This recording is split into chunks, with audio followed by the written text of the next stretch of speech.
Hello everyone. Master जी में आपका बहुत बहुत स्वागत है। यह क्लास 7th का साइंस चैप्टर 7 जिसका नाम weather climate and adaptations of animals to climate है। बच्चों, आज हम इस चैप्टर को लाइन बाय लाइन करके पढ़ते जाएंगे और समझने की कोशिश करेंगे। तो चलिए बिना देर किए इस चैप्टर को समझने की कोशिश करते हैं। Do you remember the things that you were asked to pack when you are heading for a hill station?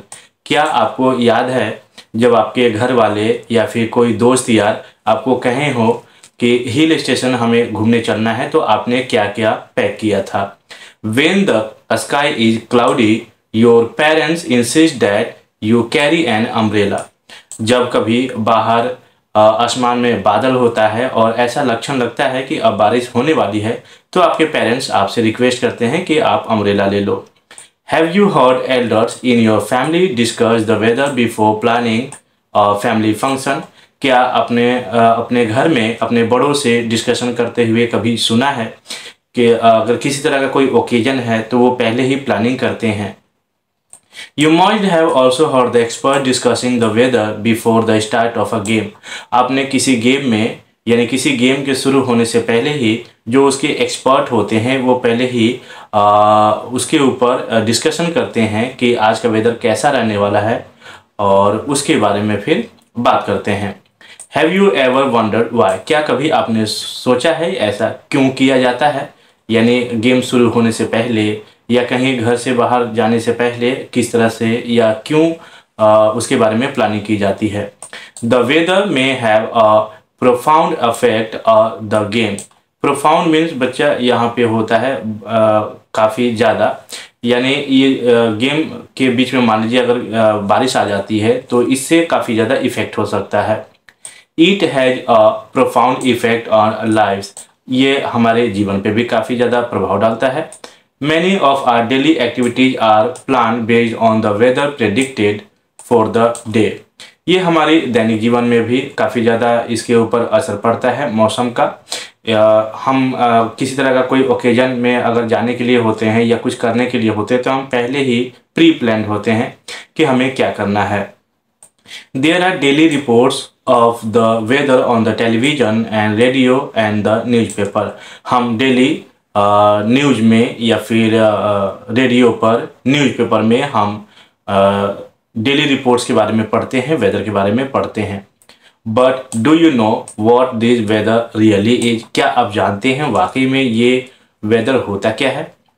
In this chapter we will study about the weather and climate. इस chapter में हम weather और climate को पढ़ने वाले हैं।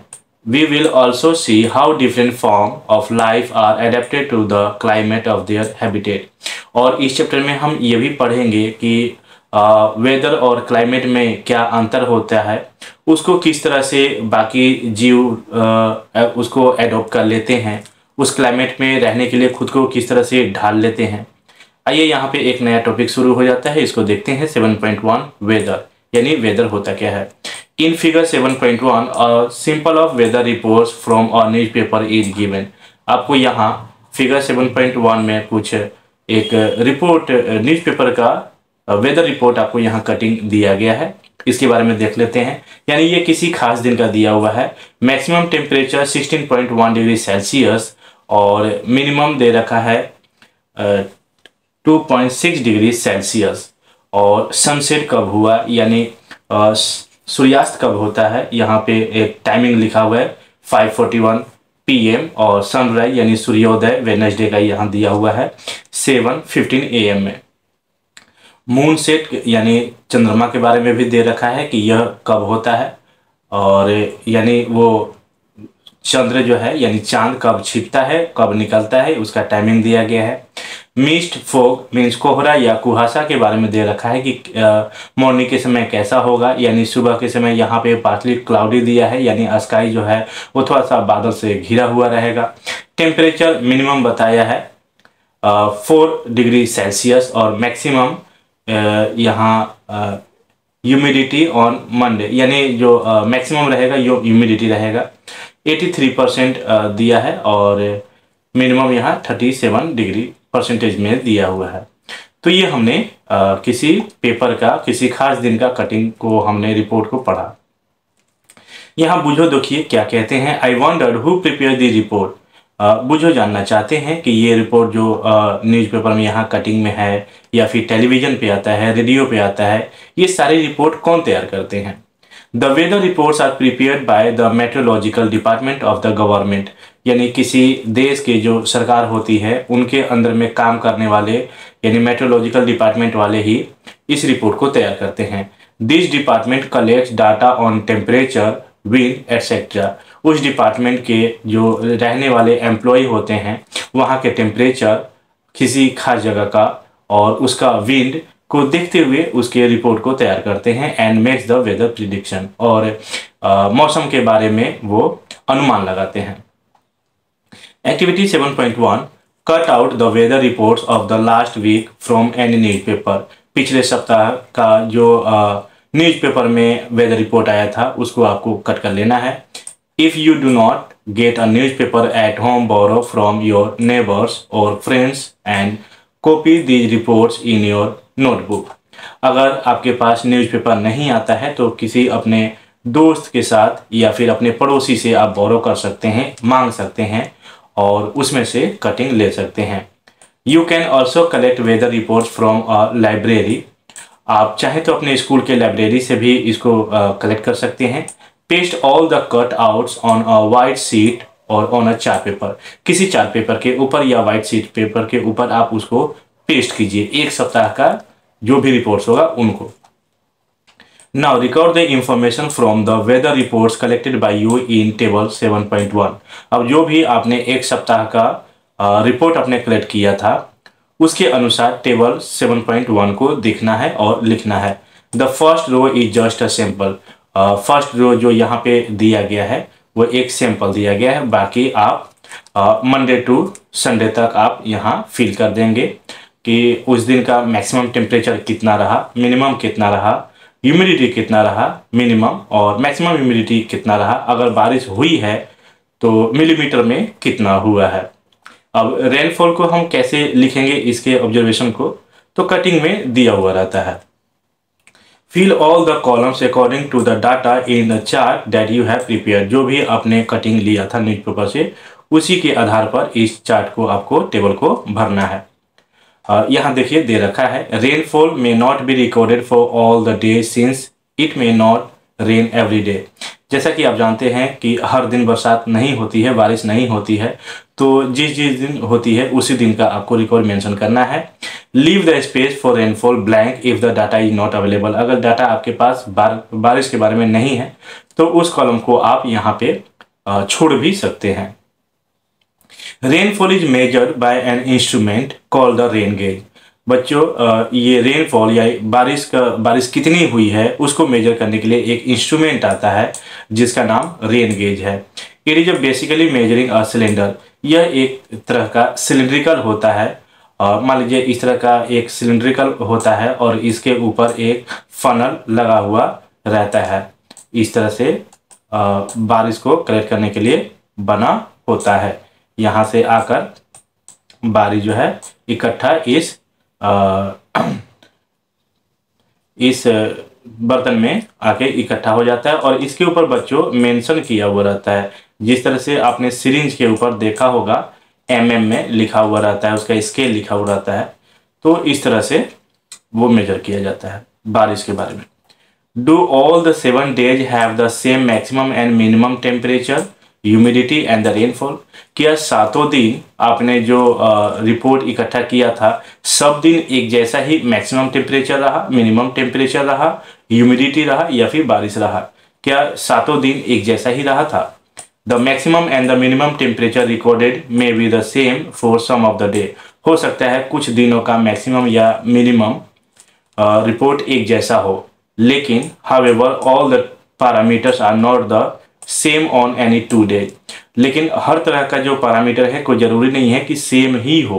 Parameter कहने का मतलब maximum temperature, minimum humidity, maximum humidity और रेन, ये कोई ज़रूरी नहीं है कि सब दिन एक जैसा ही हो सकता है 2 दिनों का मैक्सिमम या मिनिमम एक जैसा हो, लेकिन ह्यूमिडिटी चेंज मिलेगा मैक्सिमम या मिनिमम, या फिर हो सकता है जो बारिश उस दिन हुई है वो चेंज हो सकता है। ओवर अ वीक देयर में बी कंसिडरेबल वेरिएशन, यानी हो सकता है सप्ताह में ये चेंज हो जाए। The day to day condition of the atmosphere at a place with respect to the temperature, humidity, rainfall, wind speed etcetera is called the weather at the place. यानी किसी खास जगह का जो कंडीशन होता है एटमॉस्फेयर का, वहाँ की टेम्परेचर, वहाँ का ह्यूमिडिटी, रेनफॉल, विंड या स्पीड, इन्हीं सभी को देखते हुए सबको मिलाकर हम वेदर कह रहे हैं। The temperature, humidity and other factors are called the elements of the weather. यानी वेदर के ये जो भी मैंने कहा, यानी temperature, humidity, rainfall, wind, speed, ये सभी किसी वेदर के एलिमेंट्स हैं। The weather of a place change day after day and week after week. किसी खास जगह का जो वेदर होता है वह दिन प्रतिदिन चेंज होता है, या इस सप्ताह में कुछ और, अगले सप्ताह में कुछ और चेंज हो सकता है। That is why we often say, इसलिए हम अक्सर कहते हैं today's weather is too humid, यानी आज का जो दिन था वो काफ़ी ज़्यादा गर्म था या humid था, यानी हवाओं में नमी थी। और the weather was warm last week, या फिर हम ये भी कहते हैं कि पिछले सप्ताह थोड़ा गर्माहट रहा था, यानी गर्म रहा था। The weather is such a complex phenomenon that it can vary over very short periods of time। यानी वेदर जो है वो टाइम टू टाइम चेंज होते रहता है, इसका कोई जो है फिक्स नहीं होता है।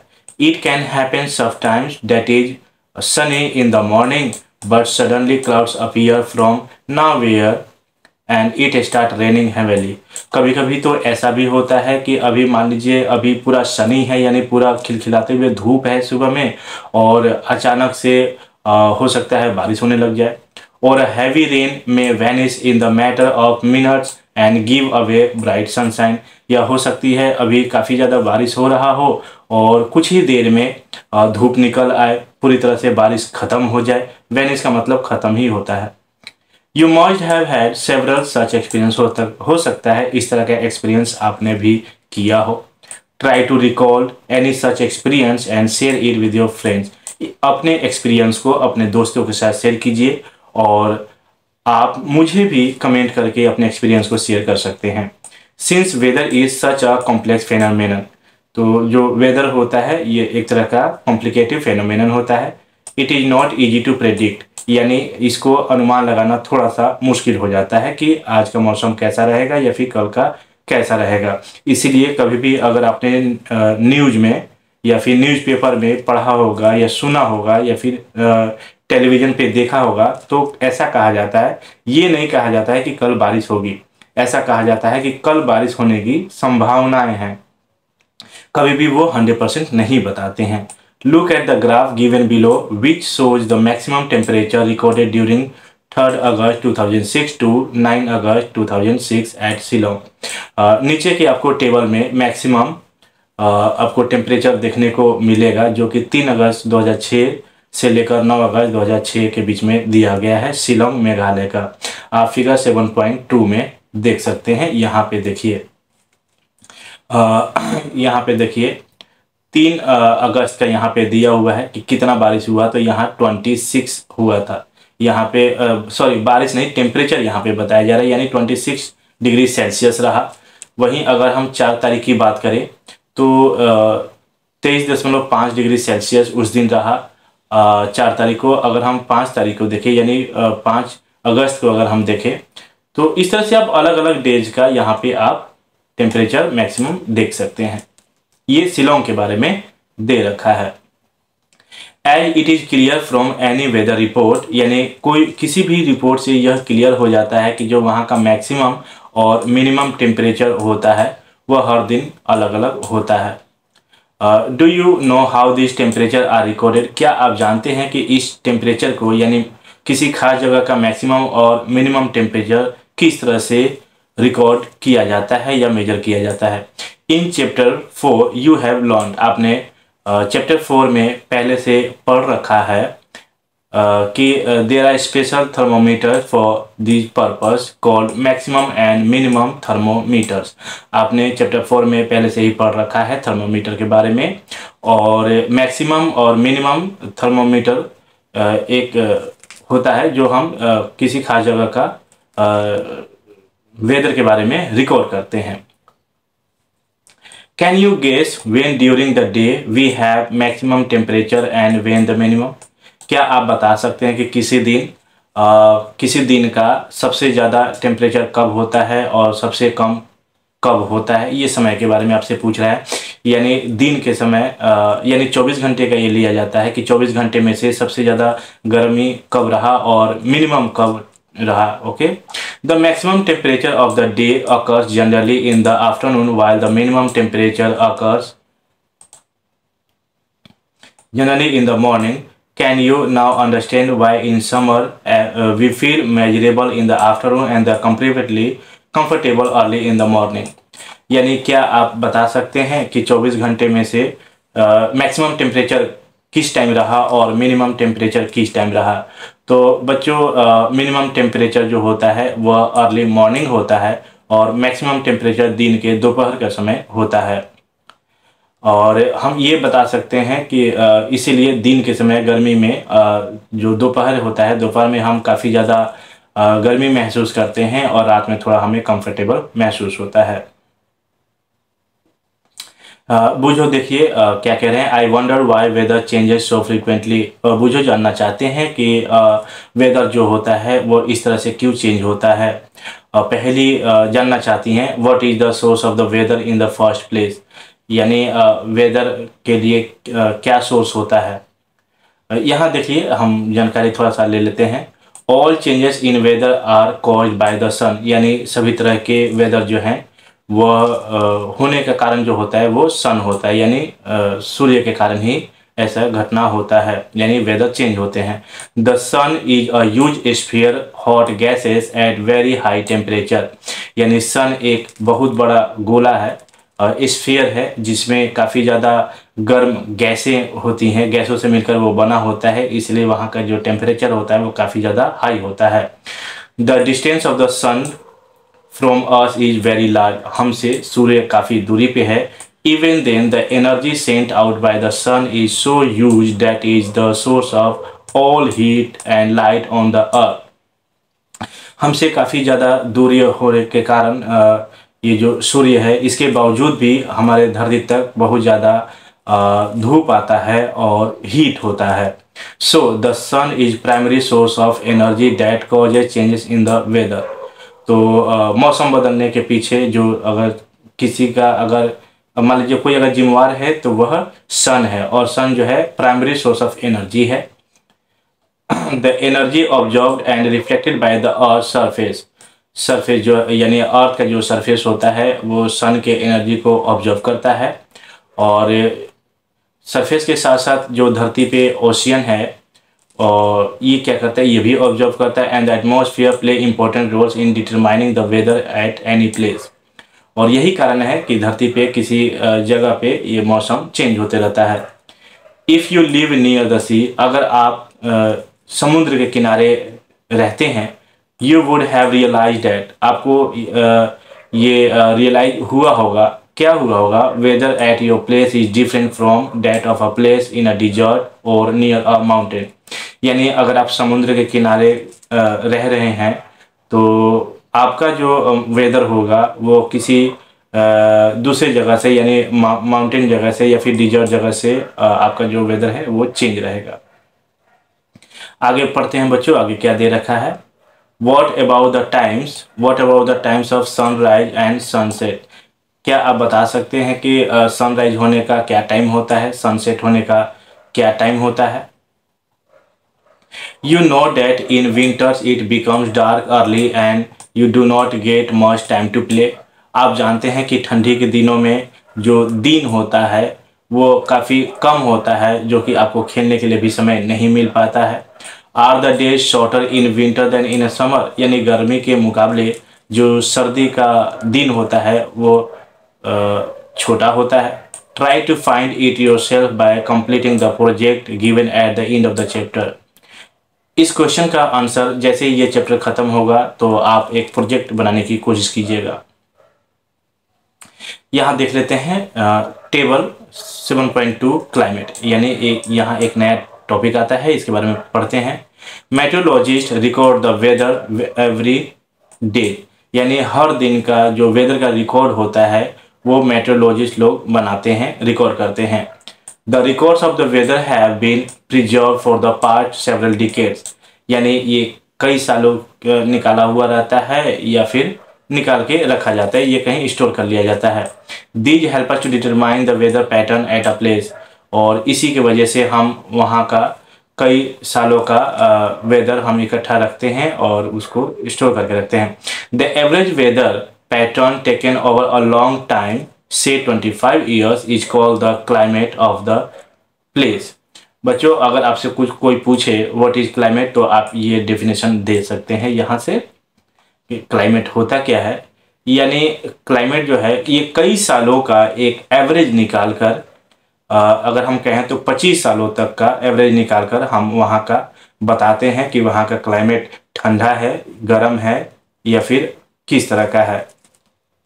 If we find that the temperature at a place is very high most of the time, then we say that the climate of the place is hot। यानी हम ये कह सकते हैं कि किसी खास जगह का जो टेम्परेचर है अगर वो काफ़ी ज़्यादा गर्म रहता है तो हम ये कह देते हैं कि वहाँ का जो क्लाइमेट है वो काफ़ी ज़्यादा हॉट है, गर्म है। If there is also heavy rainfall on the most of the days in the same place, then we can say that the climate of the place is hot and wet। अगर किसी जगह पे किसी खास जगह पे अगर वहाँ का कई सालों तक का जो वेदर है वो काफ़ी ज़्यादा हॉट होता है और वहाँ बारिश होती रहती है, बारिश भी होती है, तो हम कहते हैं कि वहाँ का जो क्लाइमेट है वो हॉट एंड वेट है। वेट मतलब गीला। In table 7.2 and 7.3, we have given the climatic condition at two places in India। Bharat में दो जगहों के बारे में आपको टेबल में 7.2 और 7.3 में कुछ एग्जांपल्स आपको दिए हुए हैं। The mean temperature for mean means average। The mean temperature for a given month is found in two steps। हम दो स्टेप्स में इसका एवरेज निकालते हैं। First we find the average of the temperature recorded during the month। किसी महीने का हम एक एवरेज निकाल लेते हैं, वहाँ का टेम्परेचर मेजर कर लेते हैं। और दूसरा we calculate the average of such average temperature over many years।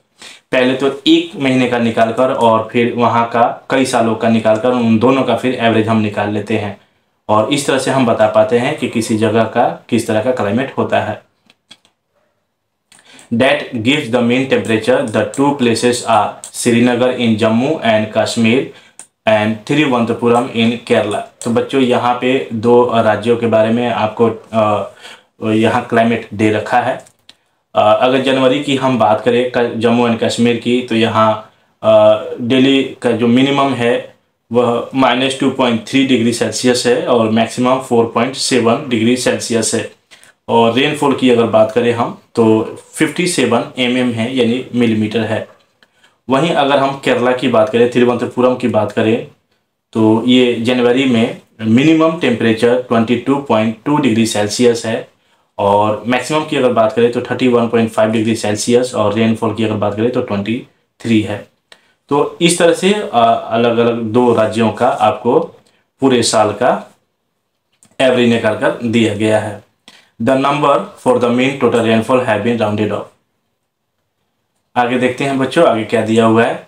Bye looking at table 7.2 and 7.3, यानी इन दोनों टेबल को देखने के बाद हम बहुत आसानी से दोनों के बीच में अंतर बता पाते हैं कि उन दोनों जगहों का क्लाइमेट कैसा है। We can see that Kerala is very hot and wet in comparison to Jammu and Kashmir। हमने देखा कि जम्मू कश्मीर के मुकाबले केरला का जो क्लाइमेट रहा है वो हॉट और वेट रहा है। Which had moderate hot and wet climate for a part of the year। Jammu Kashmir का जो क्लाइमेट है वो मॉडरेटली है, यानी वहाँ पे जो है ठंड रहती है। Similar data for a western region of India, अगर हम इसी तरह से एवरेज निकालें तो भारत का जो वेस्टर्न रीजन होगा यानी पश्चिमी जो क्षेत्र होगा, for example Rajasthan, we will show that the temperature is high during most part of the year, यानी पूरे साल तकरीबन वहाँ का जो टेम्परेचर होता है वो हाई होता है। बट ड्यूरिंग विंटर, वहीं अगर ठंडी के दिनों की अगर बात करें राजस्थान की, तो कुछ सालों से which last only for a few months, यानी कुछ ही महीनों में जो वहाँ का टेम्परेचर होता है वो कुछ कम होता है। This region receive very little rainfall, जिसके कारण वहाँ की जो बारिश है वो बहुत कम होती है। This is the typical region climate, it is hot and dry. तो इस तरह के हम यानी राजस्थान की अगर क्लाइमेट की बात करें तो हॉट एंड ड्राई होगा, क्योंकि वहाँ बारिश बिल्कुल भी नहीं होती है, या फिर होती भी है तो थोड़ी बहुत होती है, इसलिए उसको हम हॉट एंड ड्राई कहते हैं। द नॉर्थ ईस्टर्न इंडिया, अगर हम नॉर्थ ईस्टर्न की बात करें यानी उत्तरी और पूर्वी की अगर बात करें भारत के कुछ राज्यों की, तो वो जो है रेन जो है वो अच्छे खासे पैमाने पे वो रिसीव करते हैं पूरे साल। Therefore we can say that, इसलिए हम कह सकते हैं कि नॉर्थ ईस्ट का जो क्लाइमेट है वह वेट है यानी गीली है। आइए अब दूसरे टॉपिक को देख लेते हैं। 7.3 क्लाइमेट एंड एडेप्टेशन। क्लाइमेट का मतलब होता है बच्चों ये किसी खास तरह का मौसम कई सालों तक रह जाना, उसे हम क्लाइमेट कहते हैं। और एडेप्टेशन का मतलब होता है ढालना, यानी उस जगह को अपने आप उस कंडीशन में सर्वाइव करने के लिए ढाल लेना, उसे हम एडेप्टेशन कहेंगे। Climate has a profound effect on all living organism, यानी जो क्लाइमेट होता है वो सभी जीव जंतुओं के ऊपर इफेक्ट करता है, और ठंडी हो या गर्मी हो। Animals are adapted to survive in the condition in which they live. Animals उस मौसम को ढाल लेते हैं अपने आप के ऊपर, वो किस तरह से वहां पे सर्वाइव करते हैं, जीते हैं। Animals living in very cold and hot climate must possess special features to protect themselves against the extreme cold और हीट, यानी जो एनिमल्स होते हैं, हम ह्यूमन बींग्स भी उस कंडीशन को उसमें रहने के लिए, सर्वाइव करने के लिए हम ढाल लेते हैं गर्मी में या फिर ठंड में। स्पेशल टाइप का हमारे अंदर कुछ फीचर्स आ जाता है। Recall from chapter 9 of your class 6 book the definition of adaptation. अब आप याद कीजिए क्लास 6 में आपने पढ़ा था एडेप्टेशन के बारे में कि उसका डेफिनेशन क्या होता था। Features and habits that helps animals to adapt to their surroundings are a result of the process of evolution. बच्चों इसका क्या कहने का मतलब है कि किसी खास तरह के क्लाइमेट में रहने के लिए हम उस मौसम के अपने आप के ऊपर ढाल लेते हैं, और हमारे अंदर स्पेशल टाइप का फीचर्स भी आ जाता है। और ये जो होता है ये एक जनरेशन से दूसरे जनरेशन को हम पास ऑन भी करते हैं। एवोल्यूशन का मतलब अगर हम कहें तो एक जनरेशन से दूसरे जनरेशन को देना। In chapter 9, you will learn about the effect of weather and climate on soil. Chapter 9 में हम पढ़ेंगे कि सोयल के ऊपर वेदर और क्लाइमेट का क्या इफेक्ट होता है। Here we will study the effect of climate on animals only. यहाँ पे हम सिर्फ जानवरों के बारे में जानेंगे कि उनके ऊपर क्या इफेक्ट होता है क्लाइमेट का। In class 6, you have read about adaptation of animals to certain habitat. यानी अभी तक आपने पढ़ा या फिर हम पढ़ेंगे एनिमल्स के ऊपर, यानी उनके ऊपर किस तरह का एडेप्टेशन फॉलो होता है। कुछ एग्जांपल्स हम यहाँ देख लेंगे क्लाइमेटिक कंडीशन के ऊपर, यानी पोलर रीजन्स और ट्रॉपिकल रेन फॉरेस्ट। तो बच्चों अभी हम थोड़ी देर में जानेंगे पोलर रीजन्स क्या होता है और ट्रॉपिकल रेन फॉरेस्ट क्या होता है। एज द नेम सजेस्ट, जैसा कि नाम से ही हमें पोलर का ज्ञात हो रहा है, हम जान रहे हैं कि पोलर मीन्स अर्थ के ऊपर दो पोलर रीजन्स होता है, एक नॉर्थ पोलर रीजन होता है और एक साउथ पोलर रीजन्स होता है। और हम ये जो स्थित होता है यानी ये सिचुएटेड होता है, ये पोल्स के नजदीक में होता है, जैसा कि मैंने अभी कहा नॉर्थ पोल और south pole. Some well known countries that belongs to the polar regions, वहीं अगर हम कुछ कंट्रीज की नाम लें जो पोलर रीजन्स में सिचुएटेड है, Canada, Greenland, Iceland, Norway, Sweden, Finland, Alaska in USA and Siberian regions of Russia. अगर हम ट्रॉपिकल रेन फॉरेस्ट की अगर बात करें कि कौन कौन से कंट्री आ जाएंगे इस जगह पे, India, Malaysia, Indonesia, Brazil, Republic of Congo, Kenya, Uganda and Nigeria. बच्चों यहाँ हमने कई सारे कंट्रीज के नाम लिए जो पोलर रीजन्स में सिचुएटेड हैं और ट्रॉपिकल रेन फॉरेस्ट में हैं। अच्छा होगा आप इसको मैप में लोकेट करके पता लगाएं कि कौन सा कंट्री कहाँ पे सिचुएटेड है। इससे क्या होगा, आपको पढ़ने में और समझने में काफ़ी ज़्यादा सहूलियत होगा, यानी आपको हेल्प होगा। Activity 7.2 take an outline map of the world. Mark the polar regions in blue, similarly mark the tropical regions in red. आपको एक वर्ल्ड का आउटलाइन मैप लेना है और उसके ऊपर आपको ब्लू कलर से पोलर रीजन्स को शो करना है और रेड कलर से आपको ट्रॉपिकल रीजन्स को शो करना है। अगर मैं आपको मैप दिखा पाऊं तो ये आपका पोलर रीजन्स हो गया, यानी 66.5 डिग्री नॉर्थ और 66.5 डिग्री एस मीन साउथ, ये पोलर रीजन्स हो गया। इसको आपको ब्लू कलर से शो करना है। और ये जो आपका ये सेंटर वाला दिखाई दे रहा है, यानी इक्वेटर से ऊपर और इक्वेटर के नीचे, यानी 23 डिग्री, यानी ट्रॉपिक ऑफ कैंसर और ट्रॉपिक ऑफ कैप्रिकॉर्न के बीच वाला जो होगा ये ट्रॉपिकल रीजन्स कहलाता है। ये देखिए आप यहाँ पे देख भी पा रहे होंगे, पढ़ पा रहे होंगे। इसको आपको रेड कलर से शो करना है। द पोलर रीजन्स, अब पोलर रीजन्स के बारे में हम जानेंगे। The polar regions present an extreme climate. बच्चों जो पोलर रीजन्स होता है वहां काफी ज्यादा ठंड होता है, यानी हम यहाँ पे बात करें और यहाँ पे बात करें, नॉर्थ में ऊपर और साउथ में नीचे, यहाँ पे काफी ज्यादा जो मौसम होता है वो ठंडा होता है और पूरे साल यहाँ पे बर्फ जमा होता है। These regions are covered with snow and it's very cold for most part of the year। यानी पूरे साल तकरीबन अगर बात करें तो वहां पे काफी ज्यादा ठंड होती है और बर्फ से ढका रहता है। For 6 months the sun does not set at the poles।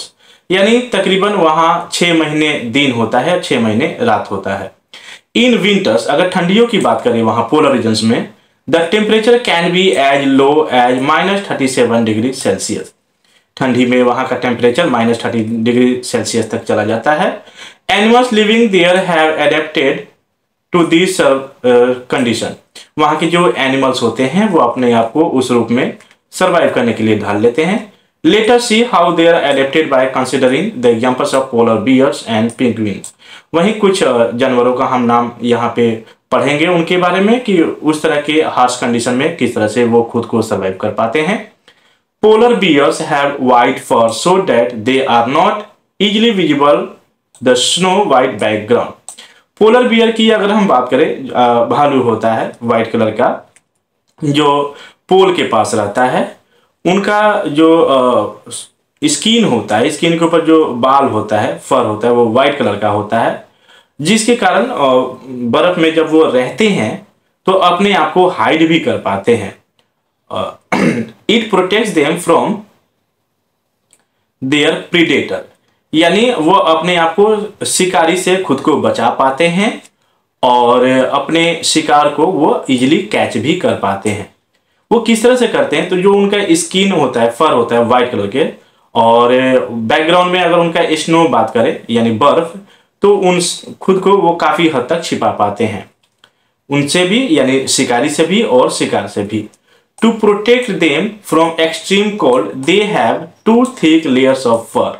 यानी एक्सट्रीम कोल्ड से बचने के लिए कुदरत ने उन्हें काफी ज्यादा 2 मोटे लेयर टाइप का फर दे रखा है। दे also have a layer of fat under their skin. उनके स्किन के अंदर एक काफी ज्यादा मोटी एक परत होती है, एक तरह से कहें तो फैटी स्किन होता है। In fact there are so well insulated that they have to be moved slowly and rest often to avoid getting overheated।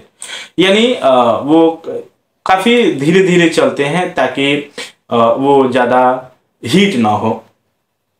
Physical activities on warm days necessitates cooling. बच्चों यहाँ नेसेसिटेट का मतलब होता है जरूरत। जब उनको जब गर्मी फील होने लगता है तो वो अपने आप को ठंड करने के लिए, या फिर देखिए यहाँ फिजिकल एक्टिविटीज में क्या लिखा है, ऑन वार्म डेज, यानी जब गर्मी का दिन होता है तो वो अपने आप को ठंडी रखने के लिए वो करते क्या है, वो so the polar bear goes for swimming. वो पानी में जाकर वो स्विमिंग भी करते हैं क्योंकि वो बहुत अच्छे स्विमर्स होते हैं। उनका जो पंजा होता है वो चौड़ा और बड़ा होता है, जिसके कारण वो अच्छे से तैर पाते हैं, स्विम कर पाते हैं पानी के अंदर, बर्फ के अंदर। वाइल स्विमिंग अंडर वाटर, बर्फ के अंदर पानी होता है, उसमें जाके ये बहुत अच्छे से नहा पाते हैं। It can close it's nostrils and can remain under water for long duration, अपने नाक के ऊपर जो इनका नोस्ट्रिल्स होता है वो उसको क्लोज करके पानी के अंदर काफी देर तक ये रह पाते हैं। It has a strong sense of smell, इनका जो स्मेलिंग पावर होती है वो काफी ज्यादा स्ट्रॉन्ग होता है, यानी अपने शिकार को वो दूर से ही, यानी अपने भोजन को दूर से ही पहचान लेते हैं। We can understand the adaptation of polar bear with the help of flow chart shown in figure 7.3। हम इसको और भी अच्छे से इस चार्ट के वजह से हम बहुत अच्छे से समझ पाएंगे। यहाँ पे देखिए दिया हुआ ये पोलर बियर्स है, यहाँ देखिए क्या दे रखा है, the white fur is not easily visible in the snow white background, यानी अपने प्रे से और प्रीडेटर से वाइट स्किन होने के कारण और बैकग्राउंड भी वाइट होता है, स्नो यानी बर्फ, जिसके कारण ये दोनों से बच पाते हैं, प्रीडेटर और prey. It has a very strong sense of smell, इनका जो सूंघन शक्ति होता है यानी जो स्मेलिंग पावर होता है वो काफी ज्यादा स्ट्रॉन्ग होता है, जिसकी वजह से अपने शिकार को ये दूर से ही या शिकारी को दूर से ही स्मेल कर पाते हैं। It helps the bear to locate and catch its prey. It has long curved and sharp claws, इनका जो पंजा होता है ये देखिए काफी ज्यादा नुकीला होता है और शार्प होता है। This helps it to walk on ice, जिसके कारण ये बहुत अच्छे से चल पाते हैं स्नो के ऊपर।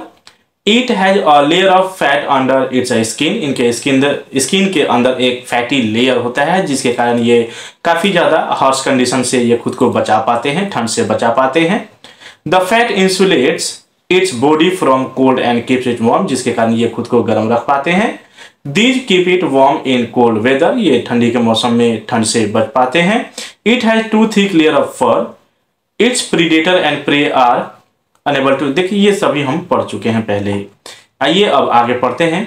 Another well known animal living in the polar regions is the penguin.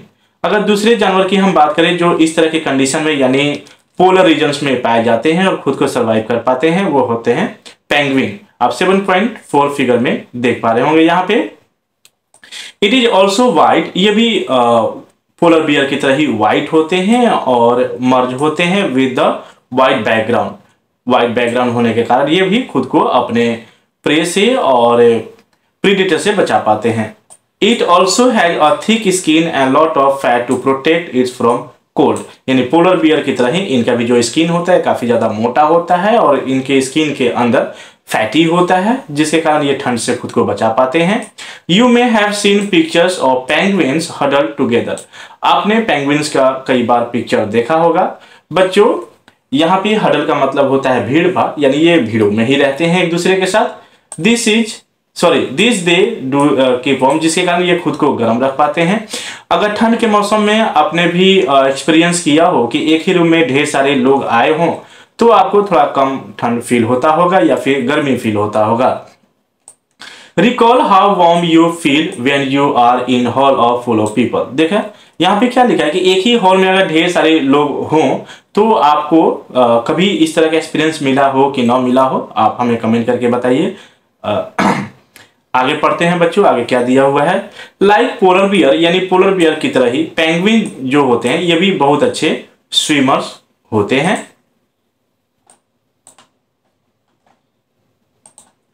There bodies are streamlined and their feet have webs making them good swimmers, यानी इनका जो बॉडी होता है वो स्ट्रीमलाइन होता है इसकी तरह देखिए, जिसके कारण ये पानी में बहुत अच्छे से तैर पाते हैं। और इनका जो पंजा होता है वो वेव टाइप का होता है, जालीनुमा होता है और ये भी बहुत अच्छे स्विमर होते हैं, तैराकी होते हैं। Other animals living in polar regions are many types of fishes, अब यानी पोलर रीजन्स में रहने वाले और भी ढेर सारे जानवर हैं, जैसे फिशेस, मस्क ऑक्सिजन यानी एक तरह का ये बैल होता है, reindeers, foxes, seals, whales and birds. It is to be noted that while fish can remain under cold water for a, ये नोट करने वाली बात है, जो मछली होती है वो ठंडे पानी में कई दिनों तक रह पाता है। Bird must remain warm to survive. They migrate to warmer regions when winter sets in. कुछ ऐसे भी पक्षी होते हैं या फिर मछलियां होती हैं जो ठंड के समय ये अपने आप को गर्म रखने के लिए माइग्रेट में चले जाते हैं। दे कम बैक, फिर वो दोबारा आते हैं जब ठंडी खत्म हो जाता है। You know probably that India is one of the destination of many of these birds. आपने भारत के बारे में सुना होगा कि गर्मी के दिनों में कई सारे कोई जरूरी नहीं कि गर्मी के दिनों में, आपने इतना तो जरूरी सुना होगा कि भारत के अंदर बाहरी यानी विदेशी पक्षी ढेर सारे आ जाते हैं किसी खास तरह के मौसम में।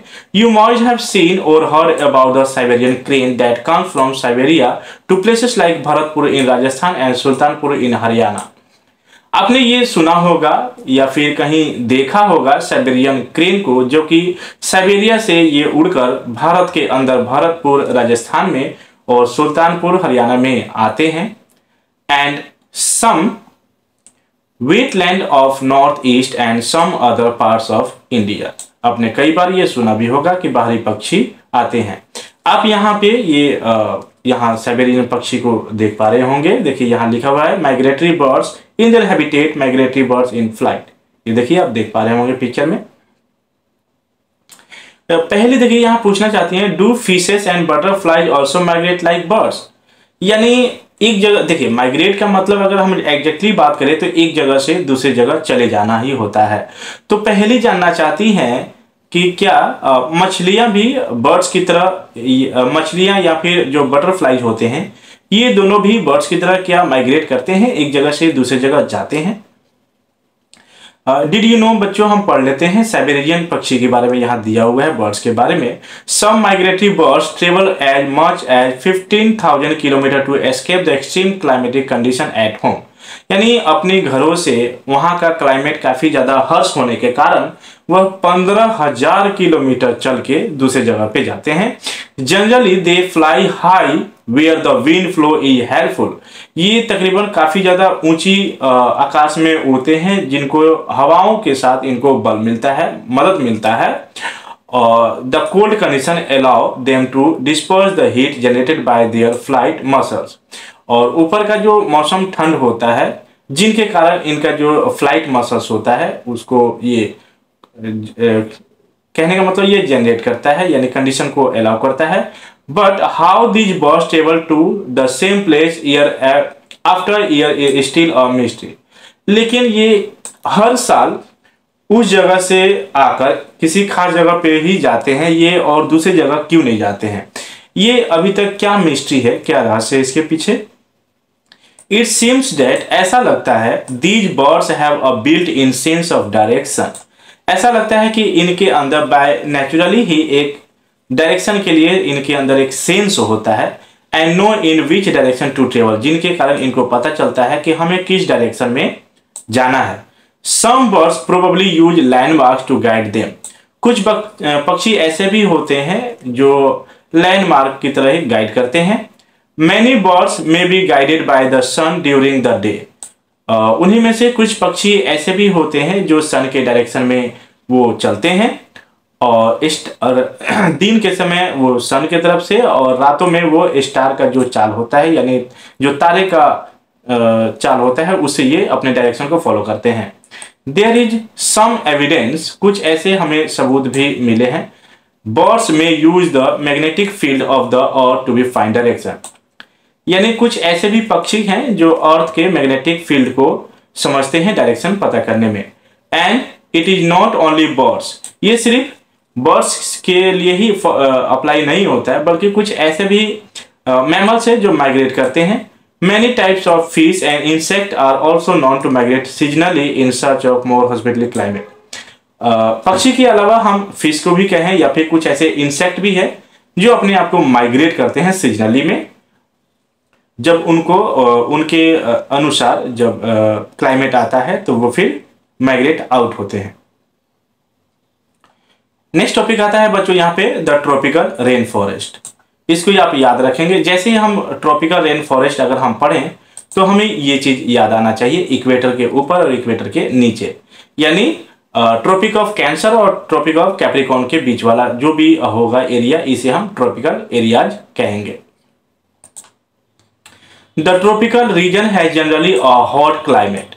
जो ट्रॉपिकल रीजन होता है, जगह होता है, क्षेत्र होता है, वह अक्सर जो है गर्म ही होता है, क्योंकि of its location around the equator, क्योंकि यहाँ का जो एरिया होता है वो इक्वेटर पे लोकेट होता है।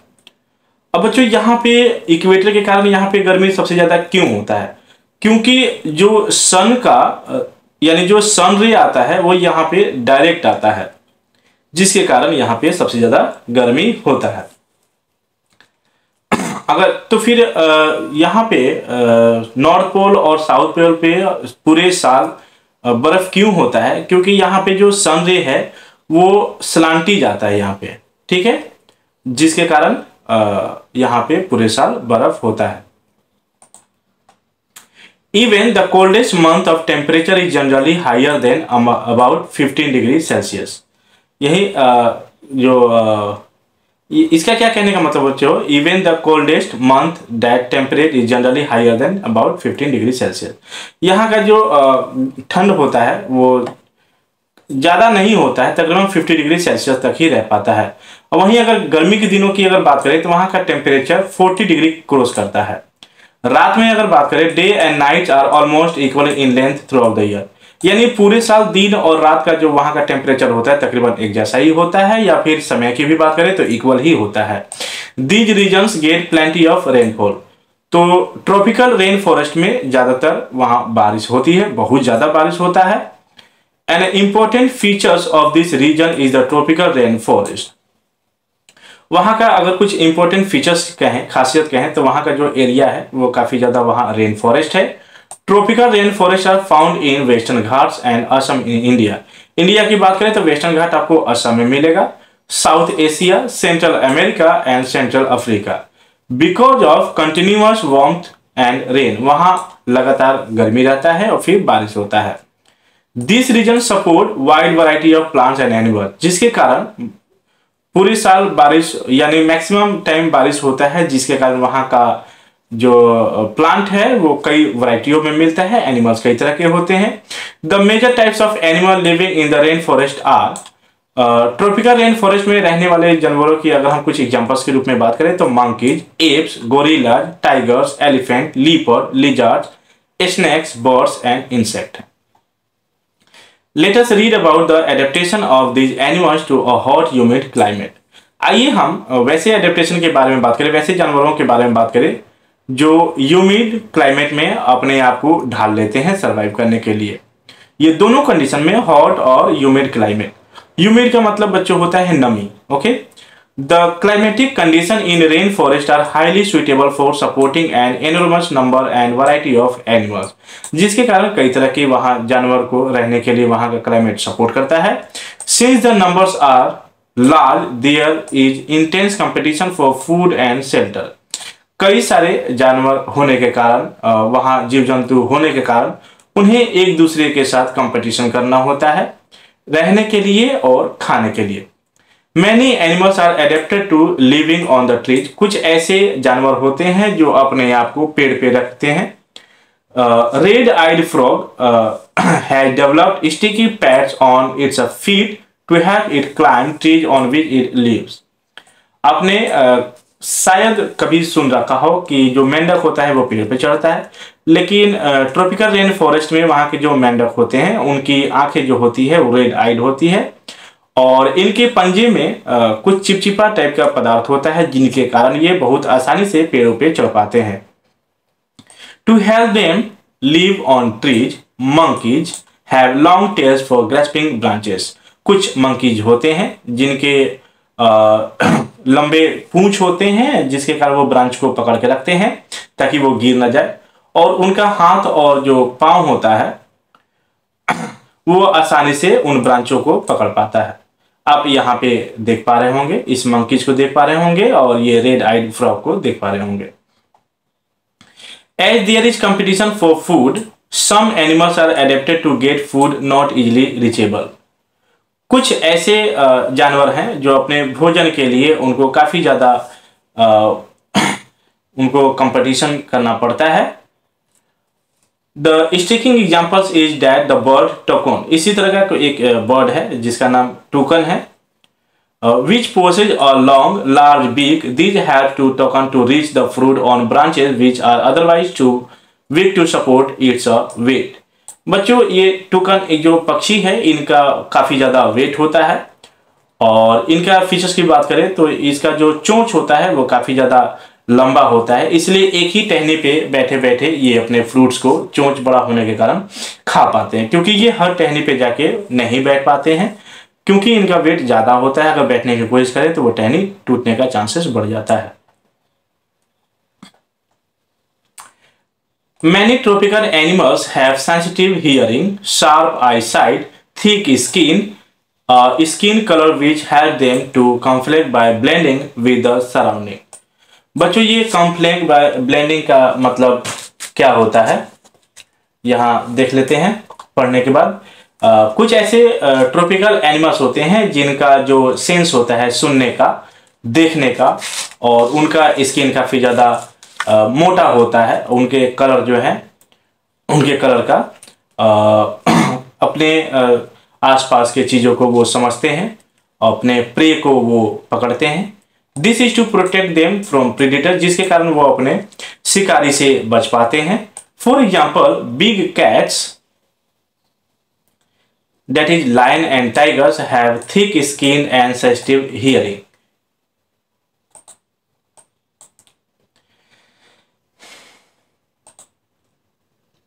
आगे पढ़ते हैं बच्चों। The lion-tailed macaque, also called beard ape, हम मैकैक को एक तरह के बियर्ड ऐप कह सकते हैं, यानी अफ्रीकन लंगूर कह सकते हैं, जो रेन फॉरेस्ट में रहते हैं वेस्टर्न घाट में। इट्स मोस्ट आउटस्टैंडिंग फीचर, अगर इसकी खासियत की बात करें तो इनका जो शरीर होता है वो सिल्वर वाइट होता है। Which surround the head from cheek down to its chin. आप इधर लायन टेल मैकैक इसका नाम है, ये देखिए इनका लाइन टाइप का, शेर टाइप का इसका आगे का फेस होता है इस मंकी का। Its feet mainly on fruits, it also seed, sorry बच्चों हम कहाँ थे, हाँ यहाँ थे हम। It is a good climber and spends a major part of its life on the tree. यानी ये काफ़ी अच्छे से पेड़ों पे चढ़ पाते हैं और अपना ज़्यादातर समय पेड़ों के ऊपर ही गुजारते हैं। It feeds mainly on fruits. ये ज़्यादातर फ्रूट्स खाते हैं और फ्रूट्स के जो बीज होता है उसको खाते हैं, पत्ते को खाते हैं, यानी जो कोमल पत्ते होते हैं उसको खाते हैं, स्टेम्स को भी खाते हैं, फ्लावर को और कलियों को ये खाते हैं, बर्ड्स को। This beard ape also searches for insect under the bark of the tree. यानी ट्रीज के जो छाल होता है उसके अंदर के जो इंसेक्ट होते हैं उसको ये निकाल के खाते हैं अपने आप को सर्वाइव करने के लिए। Since it is able to get sufficient food on the tree, जिसके कारण इनको पर्याप्त मात्रा में भोजन मिल पाता है। It really comes down on the ground. ये बहुत ही कम जमीन पे उतरते हैं। Another well known animals of India tropical rainforest, अगर भारत के रेन फॉरेस्ट की अगर बात करें ट्रॉपिकल एरिया में तो जानवर एलिफेंट होगा। It has adapted to the condition of rainforest in many remarkable ways. Look at its trunk. आप इस हाथी के ट्रंक को देख पा रहे होंगे, इसके सूंड को आप देख रहे हैं। It uses it as a nose because of which it has a strong sense of smell. आप इसके ट्रंक को देखिए, ये नाक की तरह ही होता है और इनका स्मेल ये अपने ट्रंक से ही करते हैं। The trunk is also used by it for picking up food. ये अपने सूंड को किसी खाने को उठाने के लिए भी यूज में लाते हैं। Moreover, its tusks are modified teeth. आप इसके टीथ को भी देख पा रहे होंगे, यहाँ पे देखिए, यहाँ पे इस पिक्चर में दिखाया गया है। इससे ये अपने किसी चीज़ को तोड़ने के लिए या फिर उठाने के लिए यूज में लाते हैं। These can tear the bark of trees that elephant loves to eat. जो पेड़ का जो इनके लिए फेवरेबल होता है, खाने योग्य होता है, उसको ये आसानी से अपने सूंड से तोड़ते हैं और खाते हैं।